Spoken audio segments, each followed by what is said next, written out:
live. Yay, where'd my chat go? There it is. Hi, everybody.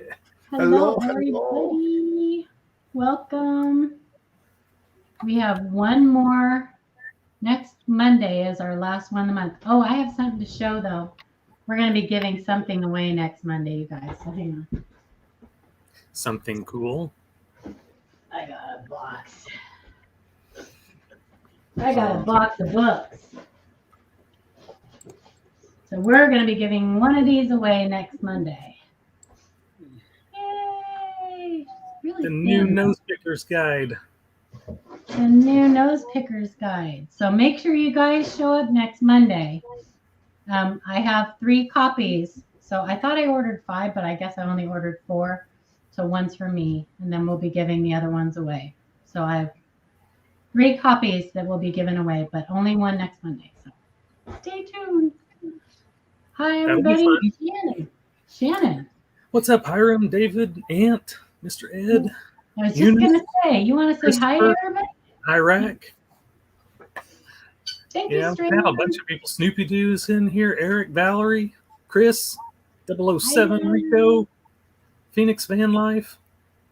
Dave's not here because he was here earlier. I don't know. Dimebag was in here, but he's probably fell asleep. Thank you, Strayman. Bill 457, haven't seen you in a while. And Ida and Strayman, thank you for the $5 super sticker or super chat or whatever it is. Thank you for your support. What's up, everybody? So, Adam, you had a long road trip. Yes, I did. Just got back last night. Very fun, very long, lots of driving. We had to slow down a little bit because we were trying to go from too many places, and so we cut out South Carolina. We didn't go to South Carolina. You missed the best part. We didn't go to Virginia Beach. We stayed 2 nights in D.C. because I went to the Smithsonian, and that was really eye-opening, very cool. But I guess they've got like 4 different museums, and I'm like, I went to one, and it took 6 hours. So if you're ever going to go to D.C., you probably better take a whole week to go. Wow. Did you make your way to the numismatic? I sure did. I found the 1933 double eagle. That was pretty cool. I found a $100,000 bill. I've never seen one of those before. Yeah, I hear they're pricey. Lots of Confederate money because I went to Gettysburg too, and they had some stuff there. I got reproduction. Look at this. This is cool. I got Confederate currency. Oh, very cool. And I got more Confederate currency. And I got Northern States paper money. Thank you, Steven. Don't spend it all in one place. Yeah, don't be taking it. Oh, come on, you spend this. Use it. Silver Stacker in training. Thank you. Thank you. But there's the drivers in New York are just exactly what you would think they are. They gave me a lot of those Northeast greetings, honking, one finger middle finger. It was very, nerve-wracking. Yeah. Well, you made it home, so that's. Do they use the letter R anymore? And you managed to slip in a whatnot auction. Two of them. I had one on each Friday, and that's right. Because you had one at the ANA, right? I did. Yes, I did. Yeah. Right after Sean. Sure did. Sean Daniel Baker got his quarter and saying thank you, and thanks to ATOG for the donation. And Dennis Dubelbus, $10. Happy Monday all. Thank you. So Dennis wants to know what is the latest on the 2023 Edith Kanaka Ole strong die clash with a full strong H on the obverse. be the big desire. I'm not sure what that means, but so it doesn't just have the H, it has the full Edith. Like it's crazy strong.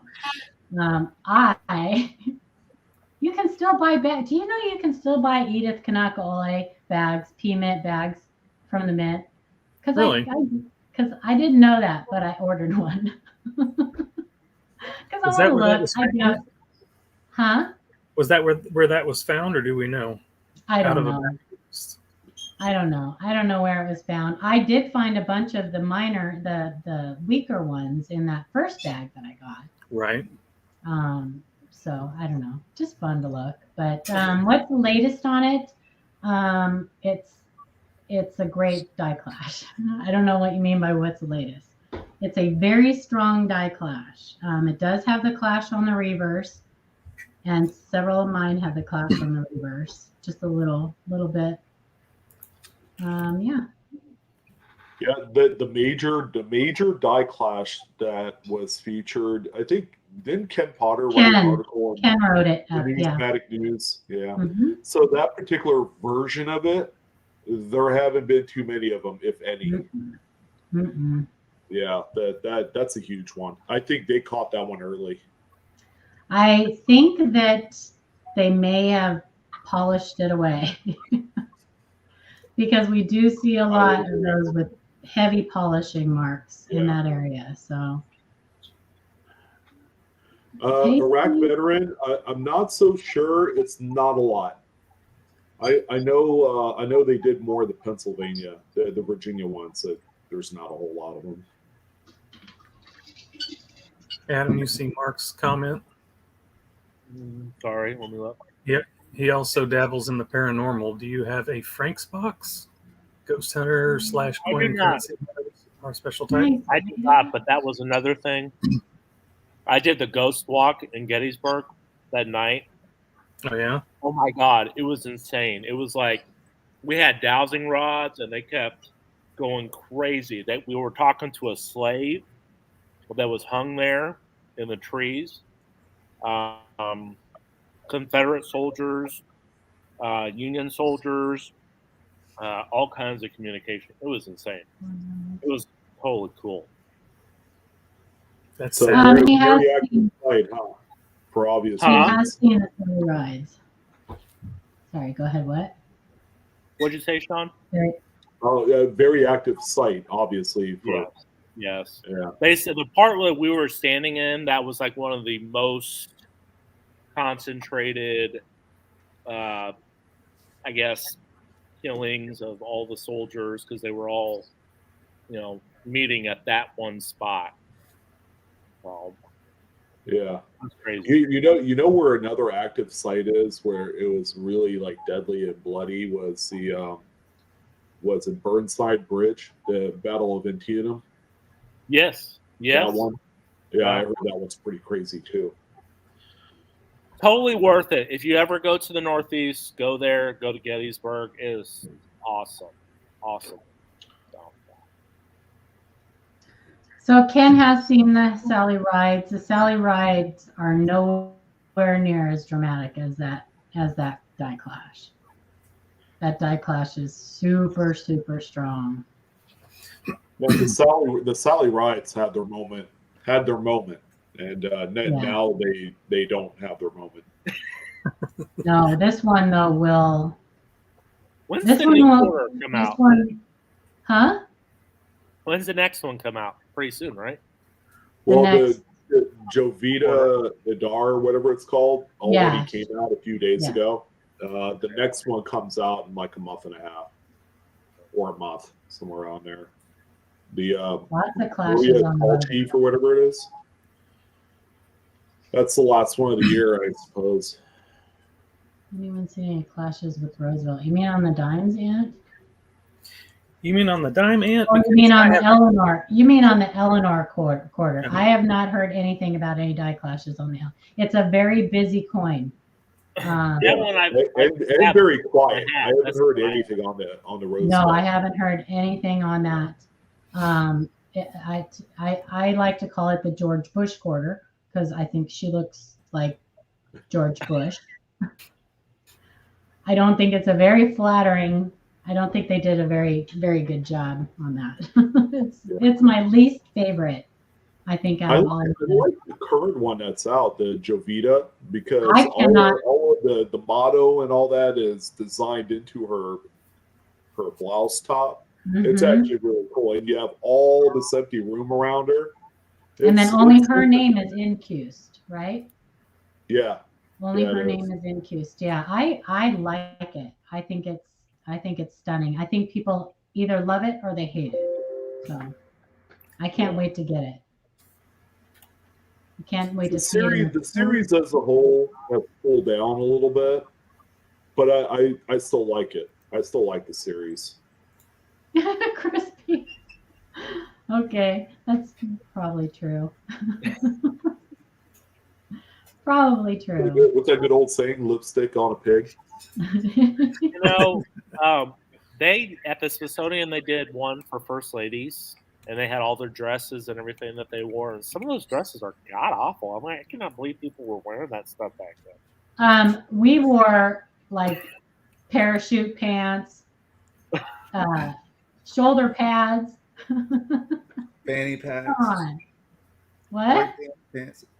Yeah. No, I'm just saying what we wear compared to they did. People will look back at us in the 90s and laugh, right? Have you not seen gunny sack dresses? Does anybody remember gunny sack dresses? Those were not very attractive. I mean, I guess if you wanted to look like you were Amish or something. I There were know a lot of things not that attractive back then. it's hard for me to get up that early. I know I need to start trying to get over to Ida's in the morning. Anyway, This is a coin show, right? What? This is a coin show, right? It is a coin show. We're branching out into fashion apparently. I'll let you know that way. 82. Travel advisories and yeah. An 82 double die reverse is rare. It is a rare one. Yeah. And it would probably be worth a pretty penny. That's kind of like the '88 double ear. Yeah. That's very scarce. Oh, the spiked ear is what I call it. And if you think you have one, send us pictures. Yeah. Right. They're not always real easy either. I wouldn't think that I've never seen one in person, but I've seen the pictures. Frostbite, look, see what's on there? See what's on my shelf? I need to rearrange my pictures so I can get it up on my wall. But. Any other exciting coin news?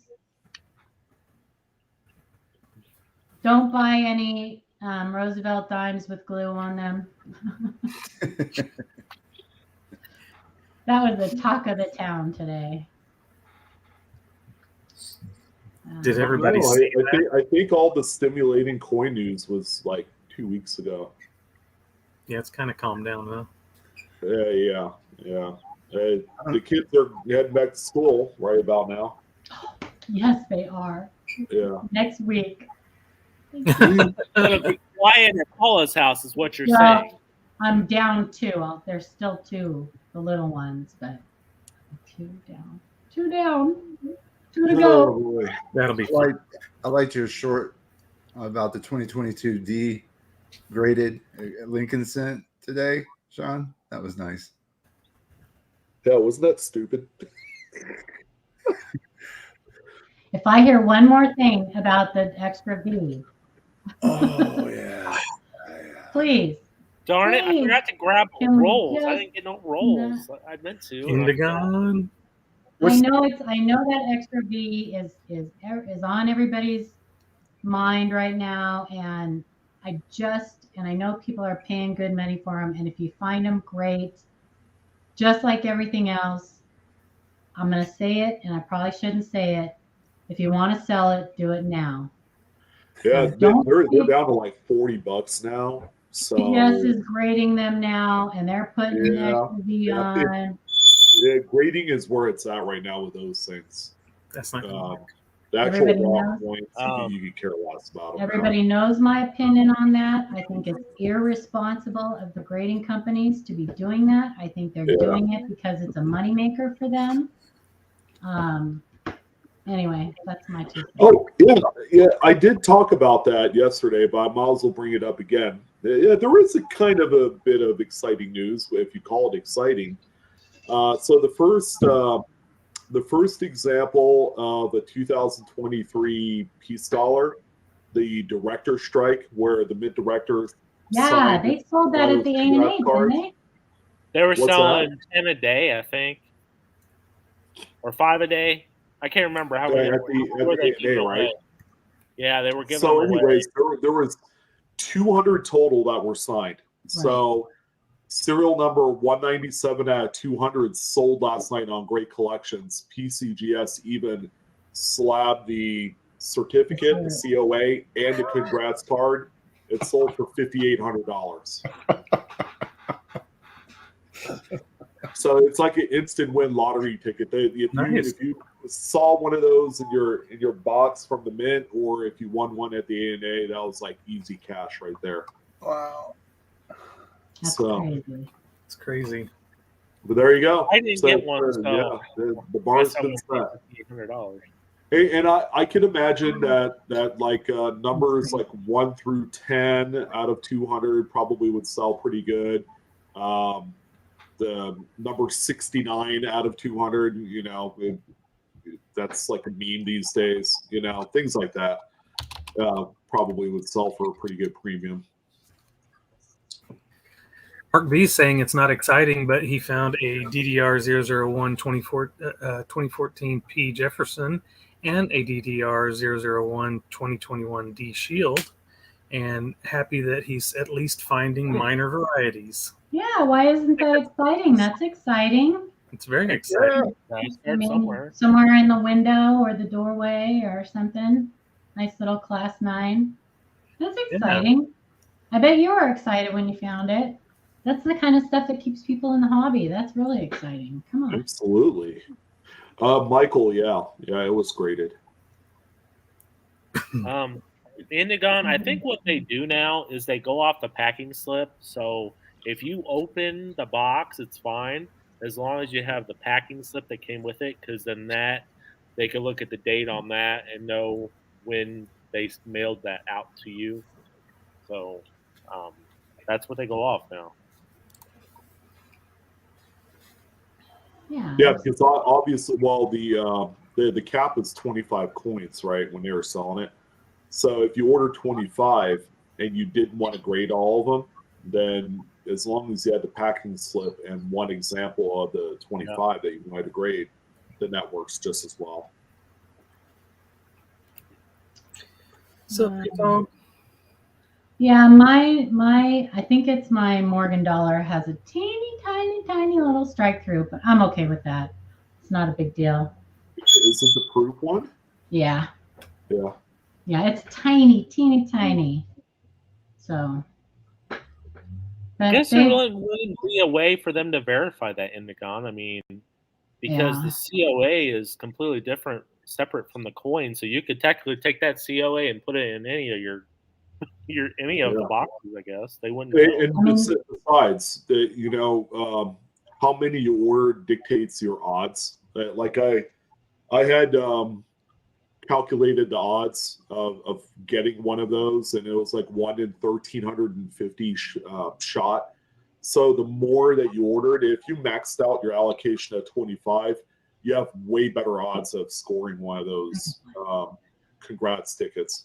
So, and then you can just kind of pair it up with whatever coin in your package. I don't think it really matters. Well, should we look at some coins? Of course. Well, hold your questions, you guys, till after we're done looking at the coins, and then we don't have very many coins, so we'll have time to answer some questions. So, welcome. Side note, I want to take one of those 2023 piece and put it in my pocket and wear it down to like a poor one. Right. I think that'd be cool. That's something that people wouldn't talk about, but I would. Yeah, I don't know. Global It's a beautiful collection. coin. I got my 2023 American Liberty silver medal, and it's beautiful. It is beautiful. Mm-hmm. It's pretty.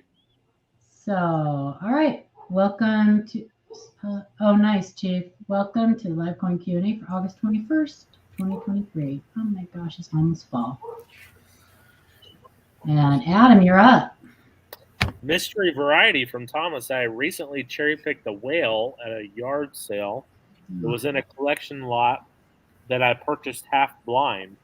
When I got home to inspect all what I bought, surprise, my question is, where would be the ideal place to sell it? I sell on eBay, peddling low-end and modern mint errors and varieties, nothing with any magnitude. I sure would like any suggestions you can offer. I just don't get the exposure on eBay, even when I pay to promote. Thanks. P.S. I have heard you say many times that errors sell themselves, so I haven't considered sending to be graded or verified. Yeah, most of the time it's not necessary, but as kind of a side note, you cherry picked a whale and you're blind. That's interesting. Wow. Well, more like a sardine. Yeah. Because it. Oh my Go ahead, goodness. Shay. No. Ooh. Well, you want the good news or the bad news? I It's think a I know what counterfeit.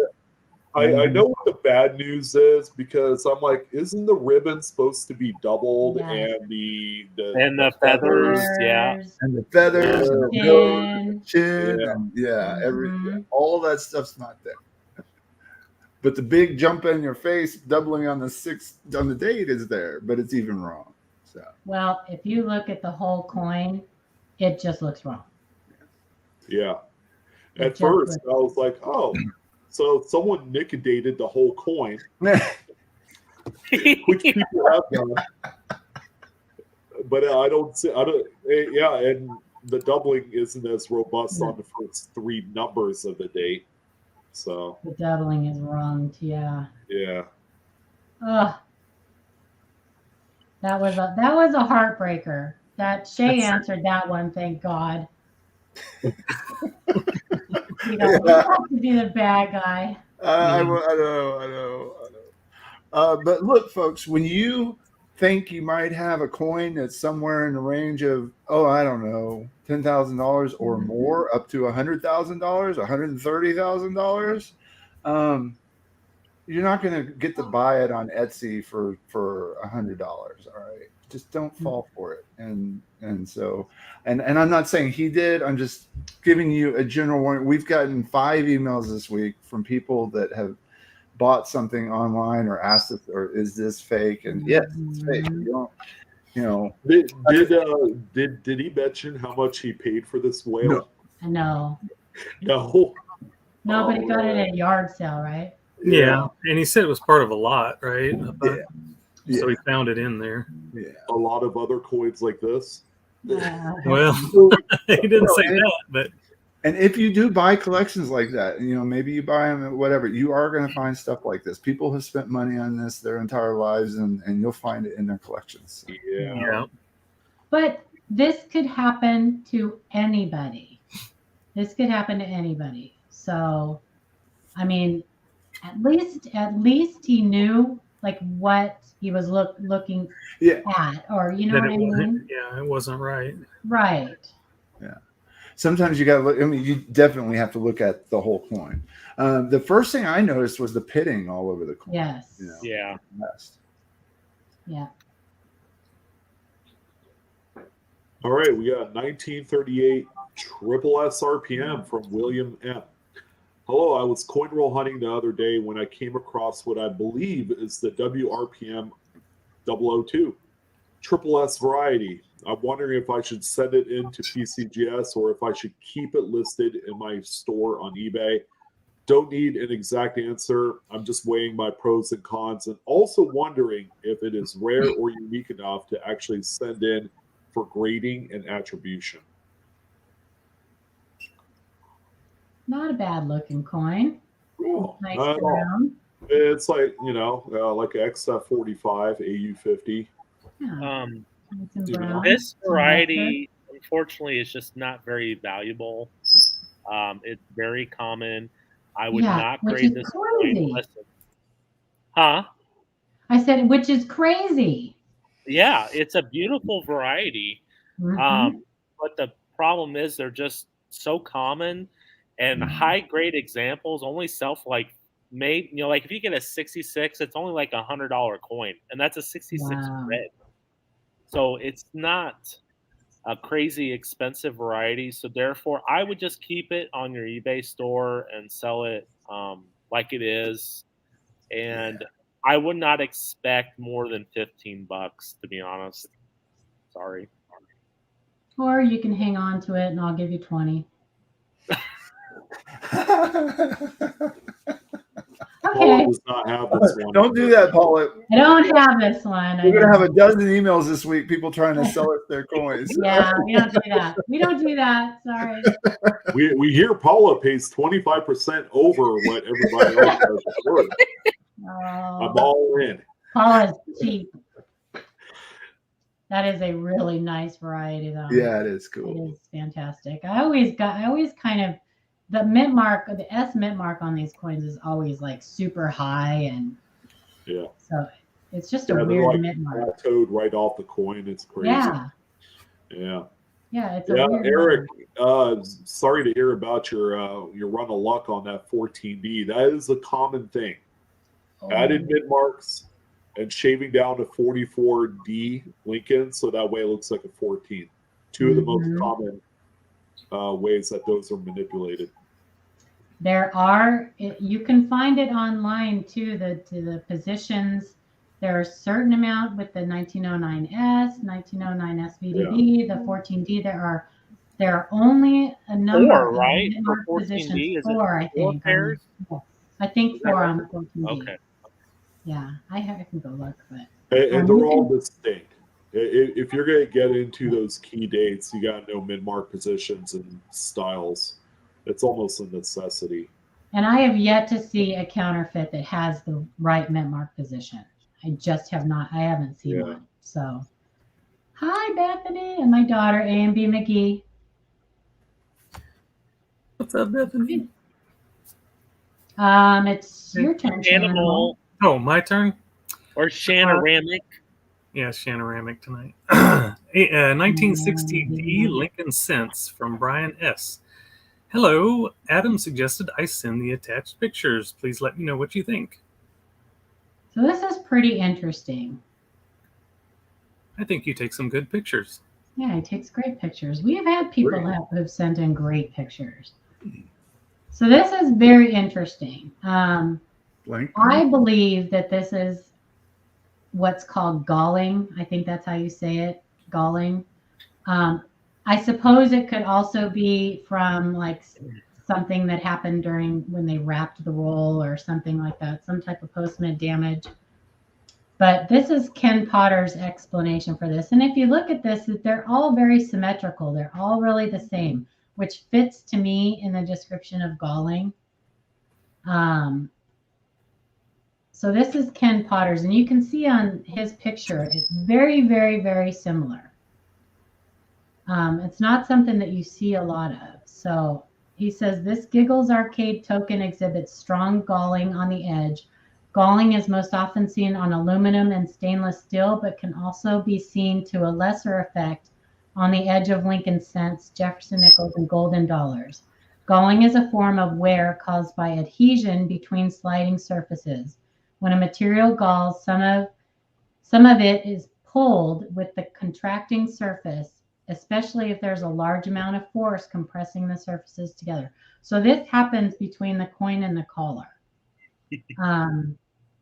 I can't get this thing out of my way, so I can't read the rest. Let's see. Galling is caused by a combination of friction and adhesion between the surfaces, followed by something and tearing of crystal. Slipping. Oh, okay. Of crystal structure beneath the surface. I've got like a little thing on my screen that's like covering it up, so I couldn't read that bottom part. That's So right. We got you. I don't think that I suppose it could happen on multiple coins at the same time, but I need to ask Ken about this because I'm thinking that maybe it damaged the collar when this happened to a previous coin, in that collar. And so that's why everything is so uniform and the same, is because maybe that collar was damaged. So I need to talk to Ken a little bit more of it. I don't think obviously there's not a whole heck of a lot of interest in something like this because you don't hear about it. And I'm not sure if they would even consider this damage, because if it's happening during the ejection process of the coin, I don't know if it's a coin thing. If it's to every single coin and it's not a damaged collar, then that's going to be post-striking damage because it's happening during the ejection of the coin in the collar. And Gall in chat says, I didn't do it. Huh? There's somebody in the chat named Oh, Gall. I didn't do it. No. No, this is so this is not so. I don't know if if this is actually galling. I'm not sure. Ken's been sick, so I haven't had a chance to ask him about it. I'm not going to bug him right now. I will ask him about it. Yeah, because it seems to have just slightly different. Like on his, you had different widths, and yours is more. This one is more consistent. No, you can see here. Yeah. I mean, I see what you're saying. So I would need to ask him. It's possible that this could have just happened during the wrapping of the coins. I thought maybe counting or. Well, could it have happened at the blank punching? No, because these go through a upsetting mill after they're blanked. After they're cut out by the blanking die, they go through an upsetting mill. So that would have smoothed it. Yeah, that would have. Okay, so and then pressing, and then the metal flowing into the collar when it struck also would eliminate any of that. Right, and so unless that collar was damaged, like you were saying, or potentially, okay. Yeah, so I'm not sure if this is actually galling, and if galling damages the collar, to me it would seem logical that it would.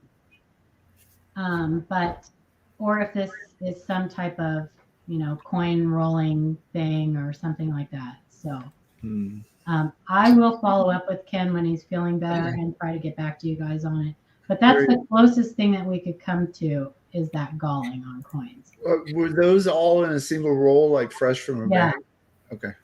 They were all in a single roll. So likely they could have been connected. It could have, Snoopy Doo. It could have happened after it was already in a roll and something something happened. I imagine that the person who has the roll would have seen that on the paper, that it had some type of damage, because it would have had to have damaged the wrapper. The paper too, yeah. Yeah. So because it's pretty.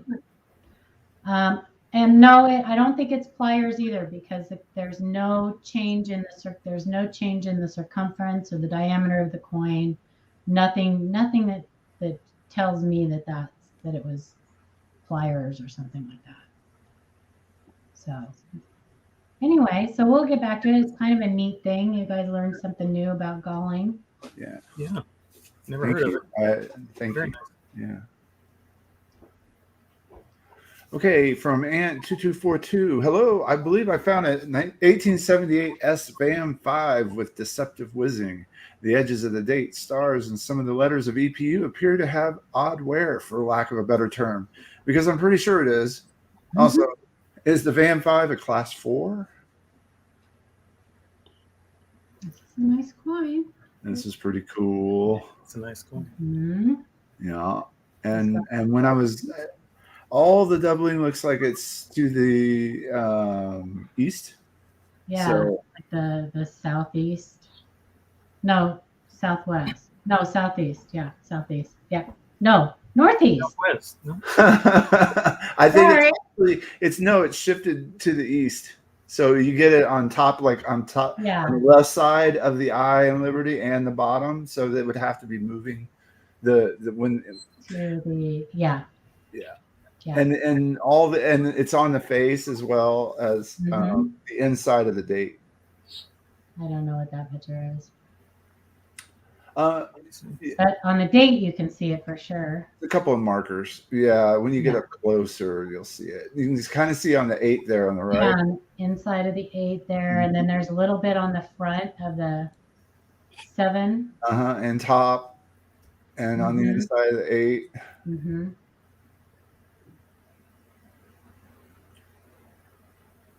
And see right there on the base of the bust going up in the neck area. Yeah, the neck. Yeah. The inside of the nose, the chin, the lips. Yeah, this is nice. The eye. I don't think it's whizzed. The eye. See, that's a triple die. It's pretty sweet. So Morgans were often hubbed like multiple times. The dies were hubbed multiple times. So you can get some nice doubling like that. Yeah. What year is it with the doubled lips? That's crazy.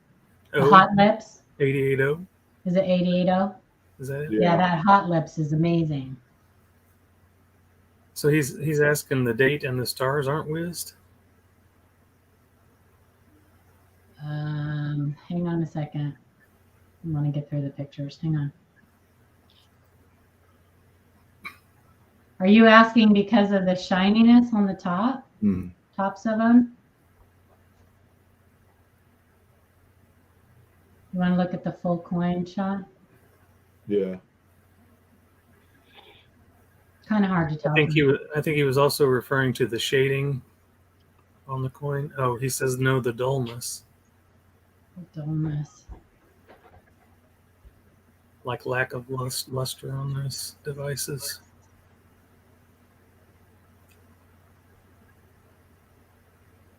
I don't know.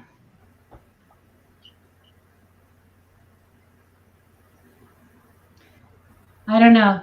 I wouldn't make a call on that from the photos. Yeah, it's inconclusive, even with the awesome pictures. And you know, with whizzing, you're using a wire brush to recreate luster. And when you usually do that, even if you go up to each individual device, there's going to be a buildup of metal that occurs around each device through the whizzing process, because as good as the coins will look, you can't circumvent that. Like, that's really hard to clean up, you know, as you're doing this. Because it's so small. Yeah, it's way small. And I just don't see a deviation in the actual, not only luster pattern, because it's 1878. Some of the luster in 78 was really dull because it's the first year of that coin.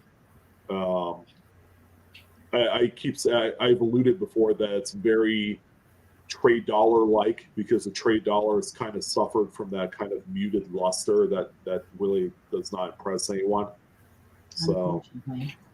Yeah. Can you explain what whizzing is and why they would do it? You said to add luster. Yeah, they're using kind of like a Dremel with a brush attachment, and what they do is, especially on coins that are like about uncirculated, what they'll do is they'll wire brush the fields to recreate luster pattern. But when you look at a coin that's been whizzed compared to one that is all natural and mid-state, it's got a very clearly defined difference, because one will have more of a cartwheel pattern, the other will have more, it'll look lustrous, but it's kind of like nebulous and spotty all throughout the coin.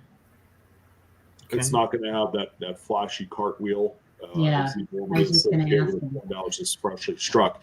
It's because the cartwheel luster comes from the metal flow on the surface of the coin, and not anything else. So as the coin's struck and that metal flow goes outwards, just based on the pressure. So does that not leave like a damaging mark, like scratches or anything when they do that?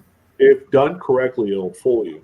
But again, you're removing an amount of material off of the surface of the coin, Right. and when you're usually doing that, you're pushing that removed surface of metal to the devices. Right. So the denticles and the rim area usually gets collected with a bunch of this metal, and it's really easy to see under magnification. So if if you have one coin and you're comparing it to one that's been whizzed, you can really see the difference. Nice find, Ant. The toughest areas to whiz are around the tight areas of the devices, especially going up to the rim. Cool. It's a nice coin. Nice find for sure. Yeah, Good that's eye. very nice. Nice van too. Mm-hmm. Amanda.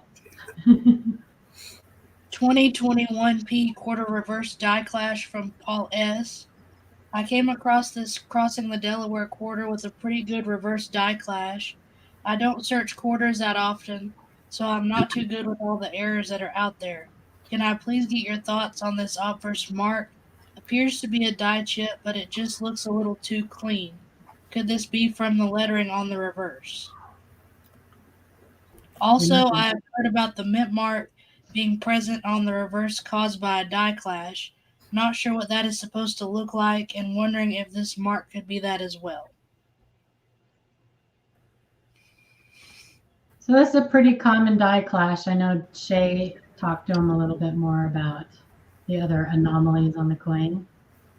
Pretty common area for a die clash.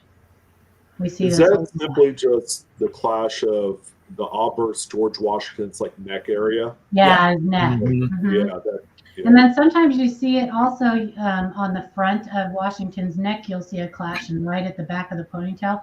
This doesn't have that,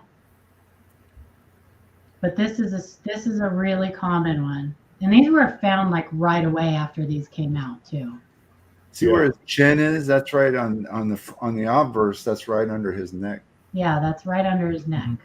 That little pointy. Next to E. Wouldn't it be cool to see that sword sticking out of his neck? That would be really cool. That would be cool. What was really cool with this one is that pre-die break depression on the hat. Yeah, on the top of his cap there. Yeah. It's got the crack. Early forming of the crown. Mm-hmm. He's got a couple of them on the coin too. There's other places that were neat. Yeah, there was even a kind of medium progression crown that you could also find on the Denver coins, which indicates that that's a pretty weak area on the die. That's prone to, Die chip on the hair. Yeah, so he thought that die chip on the right-hand side that looked kind of like a letter, and at first glance it kind of does, but die chips do some interesting things. Yeah, we go over this every week. Learn the minting process. Don't let your mind get out of control when you're looking at coins. Don't let your imagination run wild, because everything that happens on coins is restricted to a certain spot in the minting process. What's the fun in not doing that? Well, all I know is we get a lot. Yeah. We have a lot of imaginative coin submissions. Yeah. And it's just because people don't know, the minting process. A lot of times it's their first time in their life ever really looking at coins. And, they've heard about errors and stuff like that. They've heard just enough to be able to see Elvis on their coins. And that's all right. It keeps it interesting anyway. Searching. So. Okay, this one's exciting. Little jelly. 11-cent coin from Rich. Just picked up this 1980 cent struck on a dime. ICG MS67, and it is mislabeled as a flip over stripe. Well centered and readable dates on both sides. Bought it from Sullivan Numismatics on eBay. John Sullivan, the king of the errors, besides Ken Potter. Bought it from Sullivan Numismatics on eBay. Went for $11.60. Bold on both sides. Seems almost too perfect. Think pinky on the mint. On a slow night, do you think I should submit to PCGS for a crossover? So I answered this one. This is, so I'll show you a picture of the slab. This is an old ICG slab. And all of the grading companies have different verbiage, different nomenclature for their errors. Right. This is not, I told him this is not an inappropriate, it's not an incorrect slab. It is a flip over because you've got the obverse on the reverse, the reverse on the obverse. It does say 1981 cent, and then at the bottom it says 1980p 10 cent. So that's correct. They attribute them or word them differently. All of the grading companies have their own way of wording things. But this is a 11-cent coin. So it's a Lincoln cent struck on an already struck Roosevelt dime. This is a common date for these. This is actually, of all of the multi-denominational errors that you can find, the Lincoln cent struck on a Roosevelt struck dime is the most common. That doesn't mean it's cheap or that it's a common error, because it's not. But of all of the multiple denominationals, this is the most common one. And this happens to be a pretty common date for this. Well, this would probably be a crossover. I would not myself, because really? I like the old slab. Okay. But, and I probably wouldn't spend any more money on it. But on the other side, the way it is slabbed in there, it kind of obstructs the whole coin. So the PCGS slab, NGC slabs would show the coin better.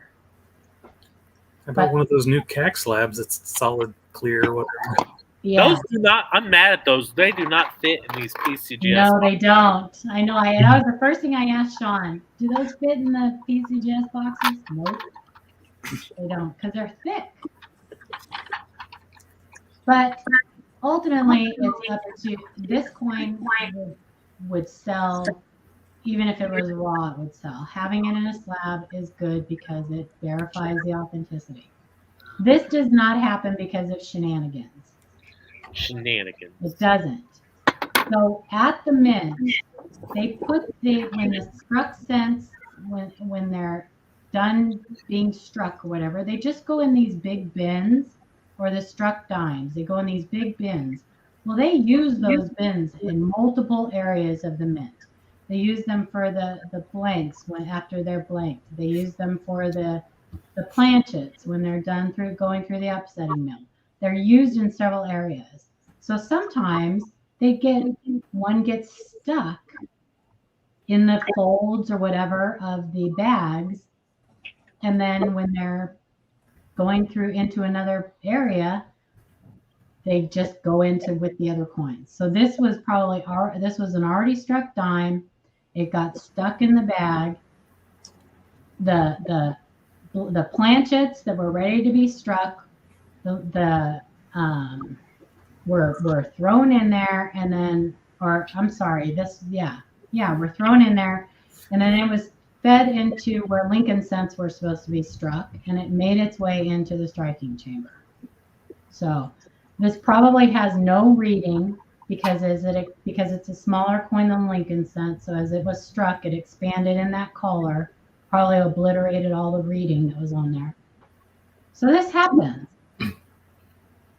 This isn't something that would be, huh? You don't think that somebody might be walking by and going, "Hey, let's see what this does"? I don't think so in this case, Shannon, because there are multiples of this. This happens. Yeah. So there was probably a lot of residual stuff. Yeah. Floating around. Speaking of old, look at this thing. That is old. Soap bar holder. Those are old slabs. Yeah. So Annex soap bar. So it just was a little leftover struck dime. That that's it. Wow.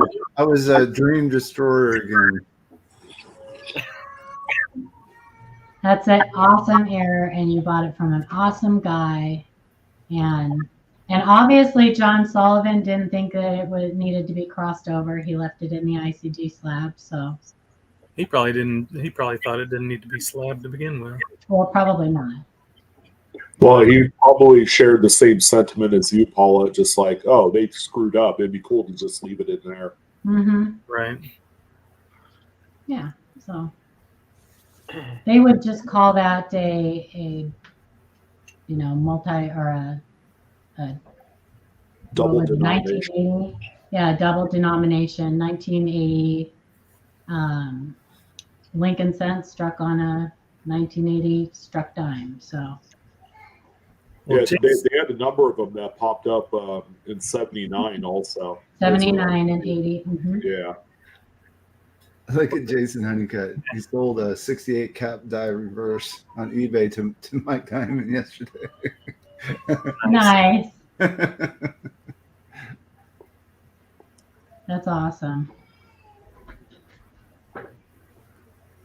So yeah, that Mike Diamond, he's a real gem. He's a gem. He is a gem. Freaking awesome. Is that kind of like going with a UV light to a hotel room, or are you actually talking about some good stuff? It's funny on Facebook. There's so many times when you can see when Mike Diamond and Ken Potter are disagreeing on things. It's usually something small, but it's very interesting to watch them. And they don't like it when somebody brings up the other one's name. I don't base I've heard this before, and I'm not going to say who said it, but one of them did. I don't base my opinions on what other people say. Right. And you don't tell one that you think it's this because the other one said it, right? That's right. And Ken's first axiom was nobody knows everything except Ken Potter. It's true. It's true. That was Ken's first axiom. That's funny. So, anybody have questions? Screen suspension, XT, mint approved, and SMS sets. Nice. Anybody have any questions? If not, it's going to be an early show, which is okay. Anybody need any dating tips? Any dating tips, don't ask me. You won't make it to a second date. I know CJ's planning on coming on right after this, so if you guys want something to watch, head over to CJ's Coins and Crafts. He does he's doing a little after the Q&A coin chat. So him and Eric Blues Coins usually get up there and just kind of chat. And why the new cherry pickers varieties suck so bad. I don't think they all do. I don't think they all do. Orders? I mean, that's a breakthrough right there. 1919. I don't think they all do. I think there's a few really exciting ones in there. Just wait. Pretty soon, the cherry pickers guide is going to be a pamphlet. Actually, it's kind of funny that you said that because I was like looking through mine. I was like, I wonder if I have any. And then guess what? I found out Shay has a that I actually had one that is a new. So this is a new listing. So this is FS 501 Mercury die. New in the cherry pickers, right? Yep. This is an inverted mint mark D over D. So nice. And I found that out. I was like, let me check. And I looked at that. I was like, oh my God, I have that one. And it's actually a cherry picker listed variety. Richard, be happy. I do. We all have channels. I don't use my channel. I haven't used don't my use it channel either. since I think the last time Shay and I did the big show. I use my channel for good, not just evil. Sean has a very good channel, Blue Ridge Silverhound. Amanda's active on her channel, not often enough. But I don't think any of us really do anything on our channels, right? Shannon, you don't do anything on yours. Not yet, but I have a bunch of stuff brewing. There you go. Good. Brewing. Yeah, I've got. Shannon's excited for the new Bugs Bunny varieties on the Roosevelt. I wish they would have come up with a different I saw name. that. I was like, ooh. I wish now they they would got have some come up with a spinning different eagles name. too. No, that Yes, I'm not. it- What are it was you spinning guys' eagle. thoughts on the coins that they delisted for these couple denominations? The Minnesota quarters. I'm kind of glad they delisted those. Those were kind of. I didn't Well, even look With the yet. trees? A lot of. Yeah, No, yeah, wait. with the trees. I was reading on there. Why did they delist those? Wait, I was reading in there, and it does say that they removed some because of lack of interest, but they Oh, They'll weren't still recognize them. delisted. Yeah, Oh, they okay, weren't good. delisted. They were just taken out. Because those are definitely double the value. yeah, I was going to say, wait a minute. They're just And making listen- room for more better stuff. Right. And there's still one, at least one Minnesota I saw in there with the tree, double tree. Well, they have to remove Yeah, I have a some couple of stuff. those. They gotta, I mean, What else did they delist? What didn't delist it? I should you say. mean, they didn't delist it, really? Well, They they took out removed one it, of I the should say. Wyoming quarters, which Uh, both Wyoming DDRs were unspectacular. They kept You one cut- in there. Is that the one on the horse, the little, Yeah, the Well, horn. nothing Under the there. saddlebag or on the shoe or Yeah. whatever. Yeah. I love Um, those. Eric, thank you. It's okay. I'm sure I'll probably get it before I'll get my whatnot slabs. the So the they're really 1908 Barber dimes. They removed a ton of those for lack of Hmm. interest.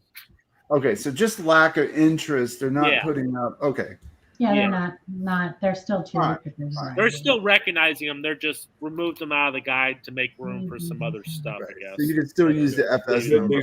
they still retain their FS listing, Okay.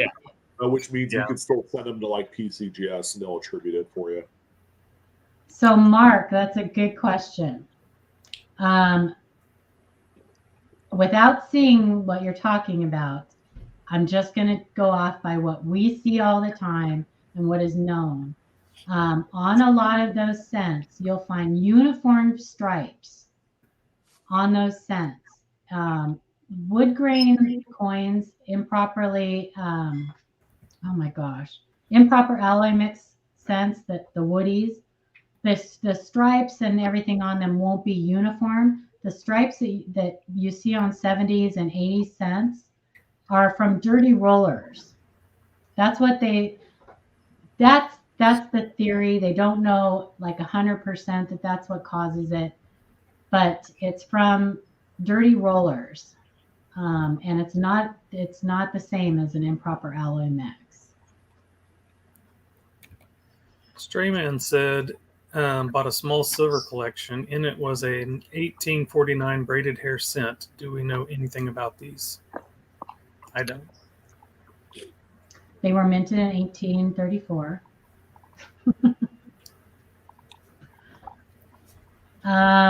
You Cool, can, but off the top of my head, I don't know any of the Newcomb varieties. I know there's a couple of 1849. recut dates and things on that one. yeah.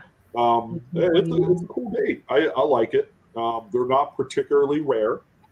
You can find them all the way up till like AU rather affordably, and then they get really expensive in mid-state conditions. So You can find out all of that on PCGS Coinfax. You go to PCGS Coinfax, find the date and the coin, and then when it pulls up that coin, if you scroll down, there'll be a place that says varieties. You can click on that, and it'll pull down all of the Newcomb varieties and any variety. It does that for any coin, but you can look that up. So So it was a cent, not a half cent? Yeah. Okay. All right. Because I just busted out Cohen. Half cents? 49. Well, Nice. What a friggin' Like, Boy I'll say, Scout all you right. are. What's that? I was gonna say, what a Boy Scout you are. I know. I was eager beaver. copper colored blotches on a nickel is a completely different thing. It could possibly be improperly annealed. What happens there is that when they're heated up so much, it causes the copper to migrate to the surface, and you can get these copper colored blotches. But we would need to see a picture to tell you if that's what it is. Kimberly D is asking, what is the best currency resources to use for fancy notes as well as errors? Kingdom Currency's Facebook page. Yep. Send him on there. We'll address any questions that you may have. So He he's also really has. awesome. There's not really a dedicated resource outside of that, other than maybe there's a website called coolserialnumbers.com. But he's a dealer, and he focuses on like the top kind of 10% of fancies. So My currency collection, is that what it's called? Where you can look up star notes and stuff? Yeah, my currency collection is pretty. It's got a list of fancies as well. There's also, the BEP. You can read stuff there that will help you, kind of like the same, process as learning the minting process. Learn the, paper production process too. That way you can kind of tell some of the things that could or could not happen. And Shannon put up Kingdom Currency, Sam's YouTube channel. He has a YouTube channel too. So he's a great guy. We're going to have him on again soon, hopefully. I'm showing one that I found called banknotesserialchecker.com, and it's the U.S. special serial types. I'm not sure what that's got on it, but I had researched it and put it on my bookmarked things, so might be something else to look at. Look the board. What's shaking?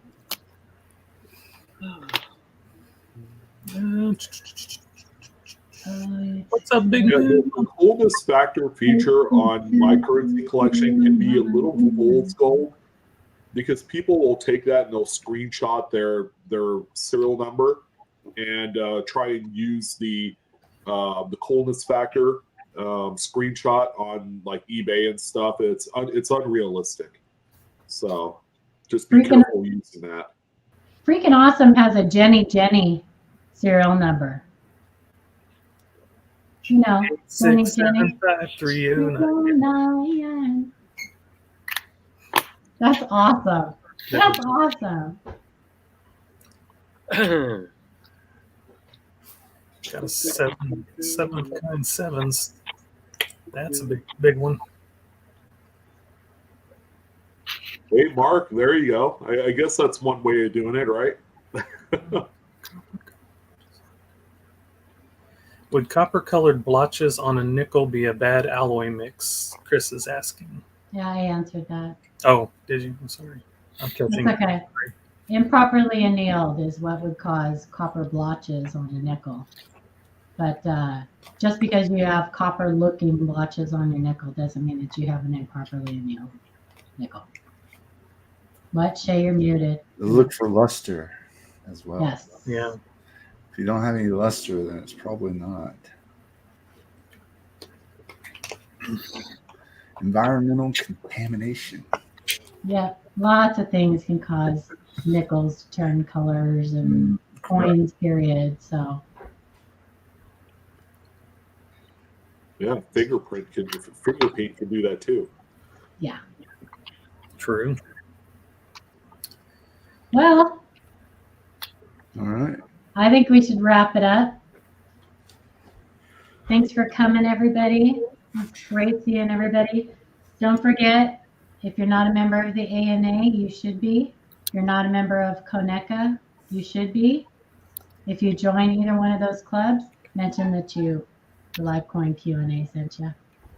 your name will be in the error scope if you join Koneka, and then we'll thank you for mentioning us. And next week, we're going to give away one of these. And we do have a Facebook group, Coin Q&A. We do have a Facebook group. Ken's in our Facebook group. If you now. join, Joe please Cronin. answer all the questions. Joe Cronin's having another printing of his book. He's going to be sending me a couple copies to do giveaways. So that's awesome. Sweet. Yeah. So Say if you didn't see the recent video that Amanda did on Sean Tu's book, The Rabbit Hole of the 1909. yes, that's out now. That's out now too. So We're going to be getting some copies of those in September to be given away. So I'm excited for that. All right. Anybody got anything else? everybody stay cool, as in like not hot, because it's really hot outside. It was 135 with the heat index in Manhattan, Kansas yesterday. Holy cow. We finally got out of Hey. it. Can I show you my cud real quick before we go? Yeah. No, yeah. we're leaving. Enough of that stuff. Oh, yeah. That's what she said. One second. We're not quite. Oh, nice one. Whoa! Wow. This is in that His Grand head Rapids. just exploded. Oh. You got that in one of your boxes? Yeah, I got it in my Grand Rapids box. So you can Awesome. see the weakness on the reverse. So nice. Very cool. Let's see that FG. Did you look at the FG? Oh, yeah, of course. Okay, never mind. Hey, that's like a $60 bill right there. Yeah, it was a nice little find. Nice. Yeah. Congratulations. Looks you. like gum. It does look like gum. That's a big cud. That's a big one. I mean, seriously, if you're new to the hobby and you saw something like that, you'd figure the first thing out of your brain is like, oh, that's like solder or something. It was playing Yeah. around with it or something, Right. right? Damage, yeah. Yeah. So And that's okay because then you put it back in circulation and Shay finds it. That's that's right. Oh, well. Because that one's definitely circulated. Oh, I- yeah. I had some really neat finds this week, and I don't know if did I show you guys I have a 96 lathe lines now. I Oh, have you a do? bunch of those. I didn't know you needed one. A Denver one, right? It's a Denver one. Yeah. Yeah. That one's pretty cool. It's very strong. And then Ken loves those. a 2012. I think I might have shown you all that one, but Sorry, you guys. We thought we were going to leave, but I'm Shay sorry. Show and tell. Exactly, Chris. show and tell. Well, that's Psych. fine. I just want to show my cud. Nice find, Shay. Thank you. All right, you guys. We will see you all next week. So have a great week. Safe. Bye. Take care.